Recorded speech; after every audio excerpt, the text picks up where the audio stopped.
আসসালামু আলাইকুম। আশা করি প্রত্যেকেই ভালো আছেন এবং মহান আল্লাহ তাআলার অশেষ রহমতে আমি অনেক ভালো আছি আলহামদুলিল্লাহ। তো আজকে আমরা দেখার চেষ্টা করব যে কিভাবে বারটেক করা হয় এবং বারটেক মেশিন কিভাবে কাজ করে। তো কথা না বাড়িয়ে চলুন শুরু করা যাক। আর আপনি যদি ফার্স্ট টাইম আমার চ্যানেলে ভিজিট করে থাকেন তাহলে অবশ্যই একটা রিকোয়েস্ট থাকবে সাবস্ক্রাইব করার জন্য। আর যদি অলরেডি সাবস্ক্রাইব করে থাকেন তাহলে অসংখ্য ধন্যবাদ। গার্মেন্টস রিলেটেড আপনার যদি কোনো প্রশ্ন থাকে তাহলে অবশ্যই কমেন্টস বক্সে একটা সুন্দর প্রশ্ন করে যাবেন এবং আমরা সেই প্রশ্নগুলোর উত্তর দেওয়ার যথাযথ চেষ্টা করব। তো আপনি দেখতে পাচ্ছেন বারটেক মেশিন কিভাবে চালানো হচ্ছে এবং এর প্রসেসিং সিস্টেমটা কি। আসলে প্রত্যেকটা গার্মেন্টসের যে সেলাইয়ের মাথাগুলো বা একটা প্রত্যেকটা সেলাই যেখানে শেষ হয় সেখানে অবশ্যই বারটেক করার প্রয়োজন হয়। তো বারটেক করার জন্যই মূলত এভাবে এটাকে কাজ করানো হচ্ছে, আপনি দেখতে পাচ্ছেন অলরেডি সুন্দরভাবে। তো এভাবেই মূলত বারটেক করানো হয়।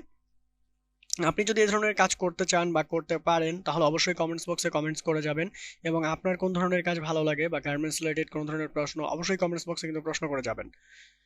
অসংখ্য ধন্যবাদ সম্পূর্ণ ভিডিওটা মনোযোগ সহকারে দেখার জন্য। পরবর্তীতে আবারও আপনাদের মাঝে দেখা হবে। সে পর্যন্ত সবাই ভালো থাকবেন এবং সুস্থ থাকবেন।